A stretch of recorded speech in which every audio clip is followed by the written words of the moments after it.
La lettre F comme Fairphone, vous connaissez cet appareil, le Fairphone, on en a déjà parlé dans plusieurs épisodes, même dans un hors-série, on a eu le culot de comparer le Fairphone à l'iPhone, et je vous invite à aller retrouver ce hors-série, il existe en vidéo sur YouTube.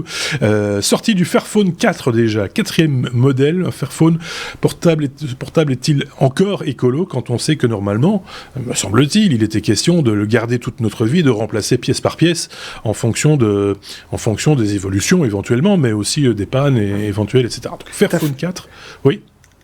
Tu as fait un fameux bond dans l'abécédaire là. D'après moi, tu as passé. Oui, non, enfin moi c'est ce que j'ai sous les yeux, mais il y a effectivement un C comme connectique bien plus loin. Il y a un P, je ne sais pas pourquoi. Moi on m'avait dit que la conduite était en ordre. Chez moi elle est en ordre. Voilà. Bref, on va la laisser dans cet état-ci. Comme ça va être rigolo et on va encore se moquer de nous, mais c'est pas grave. Donc Aurélien, qu'est-ce que je disais, le Fairphone, voilà. Le Fairphone. Donc c'est ce fabricant néerlandais qui donc sort ce Fairphone 4 qui est donc un Fairphone compatible 5G déjà, voilà. Il fallait bien parce que s'ils veulent faire des portables qui durent longtemps et qui sont pas compatibles 5G bientôt, ils ne serviront plus à rien leur portable, et qui est garanti 5 ans, ce qui est quand même assez rare pour un portable, ça je tiens à le souligner. D'après l'article qu'on vous a mis en lien, il faut leur dire, il faut 50 matériaux pour faire un téléphone. Et sur ces 50, il certifie la provenance de 14 sur le Fairphone 4 contre 8 sur le Fairphone 3. Et ces matériaux sont essentiellement l'or, l'aluminium, le tungstène, l'étain recyclé. Donc voilà, tous, non seulement voilà les composants vous pouvez les changer, mais les matériaux avec lesquels sont fabriqués les composants, l'origine est quand même, ils font attention à l'origine de tout ça. Donc ils remontent très loin dans la chaîne de production. Donc ce Fairphone, alors vous savez qu'on n'est pas une chaîne qui décortique les caractéristiques techniques jusqu'au moindre détail, mais en tous les cas, pour être assez synthétique, il sera livré avec Android 12, et l'entreprise garantit que les mises à niveau seront possibles jusqu'en 2025, voire 2027, et qu'ils supporteront les versions 14 et 15 d'Android. Donc ça nous laisse assez loin, ça nous laisse voir venir. Il est équipé d'un Snapdragon 750G, 6 ou 8 Go de mémoire, 128 Go ou 256 Go de stockage, 6,3 pouces pour l'écran. Alors ça c'était spécial pour Marc, il n'y a pas de prise jack, Marc, c'est dommage pour toi. Je sais que t'aimes ça, mais là c'est mort. Par contre, ils te vendront le petit connecteur USB vers mini jack, 10 €. Il sera disponible en précommande à partir du 25 octobre et là où, à mon avis, le bas peut un peu blesser, même s'il faut calculer l'amortissement sur le nombre d'années qu'on veut le garder, il sera vendu 579 €, ce qui est quand même pas un prix d'entrée de gamme. C'est milieu de gamme, ça. C'est un prix de milieu de gamme. Voilà, milieu de gamme. Ouais. Un peu milieu ça de gamme. devient milieu de gamme, mais il y a encore quelques temps, c'était déjà du haut de gamme. Mais... On est d'accord, mais c'est plus les autres, plus les Samsung et les Apple font des appareils chers, plus le milieu de gamme monte. Ah oui, forcément. Oui, on est d'accord. Il y a encore peu de temps, c'était déjà du haut de gamme, 500-600 €. Mais ce sont des spécifications, on va dire, et puis on va rendre la parole à Aurélien, mais ce sont des spécifications qui sont quand même des spécifications un peu, c'est aussi milieu de gamme supérieur, très clairement. Même peut-être haut de gamme inférieur, j'ai presque envie de dire, c'est le plus. C'est le podcast du plus et du moins aujourd'hui. Par contre, les couleurs, excuse-moi, quoi. Vert et moucheté, et vert moucheté.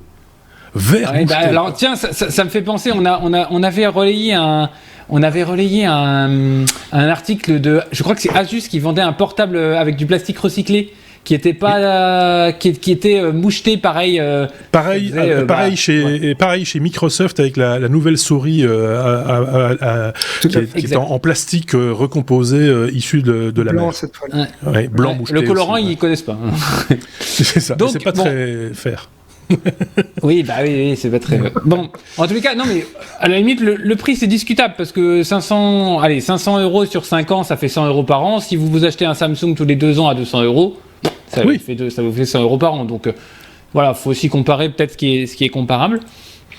Et puis, on vous a mis un autre article, je crois que ça vient de chez Numérama, qui, soyons clairs, tape un peu sur Fairphone en disant ça se dit écolo, ça se veut écolo, mais sortir 3 modèles de portables en 3 ans, ça fait pas très écolo. Et ils disent bien que de toute façon Fairphone est une entreprise commerciale à but commercial et lucratif, et que forcément même s'ils ont une certaine vision des choses, une certaine éthique et certaines valeurs, ils sont là pour gagner de l'argent, et a priori, l'article laisse penser qu'ils ont besoin de faire rentrer de l'argent dans les caisses. Donc, moi, c'est pour ça que j'avais aussi mis l'article dans la veille des news, parce qu'en fait, je trouvais que à la base, Fairphone se vendait effectivement comme quelque part le smartphone un peu ultime que vous pourrez mettre à jour avec des modules finalement ou que vous pourriez mettre à jour et conserver, réparer vous-même, etc.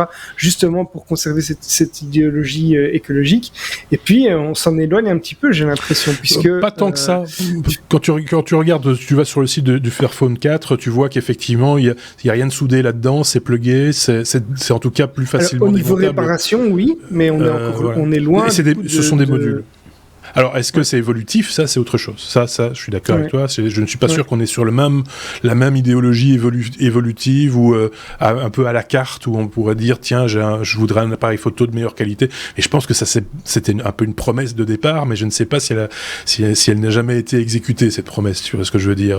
J'ai un petit doute là-dessus. Ce qu'il faut rappeler aussi, excuse-moi Aurélien, ce qu'il faut rappeler aussi, c'est qu'ils ont arrêté le modèle 3 assez rapidement. J'en avais parlé je pense que c'était déjà cette saison-ci ou pendant l'été, je ne sais plus, à une manière assez surprenante, parce que effectivement, les gens qui ont acheté un Fairphone 3, alors ils vont continuer la maintenance, il n'y a pas péril en la demeure, mais pour la marque et pour ce qu'on en connaît, de ce qu'on sait du Fairphone, c'était quand même assez surprenant, effectivement. Il y avait des problèmes enfin, moi, ce que j'ai lu là, c'est que le Fairphone 3, les gens sont très mécontents, c'est instable, il y a eu des soucis, surcouche qui est dessus, il y a eu des soucis. Donc voilà, mais il parle d'une réparabilité. Oui, il parle d'une réparabilité de 9,3 sur 10, basée sur l'indice de réparabilité français, pour vous montrer dans quelle mesure les appareils électroniques sont réparables. Apparemment, il y a un label pour ça. Après, chacun voit un peu. Alors, on sait qu'il y aura toujours des gens, et c'est normal, c'est comme ça, c'est la loi du marché, c'est la loi du marketing aussi, qui voudront le dernier Samsung, ou le dernier Apple, ou le dernier Huawei, ou que sais-je, peu importe, pensant être à la pointe de l'innovation.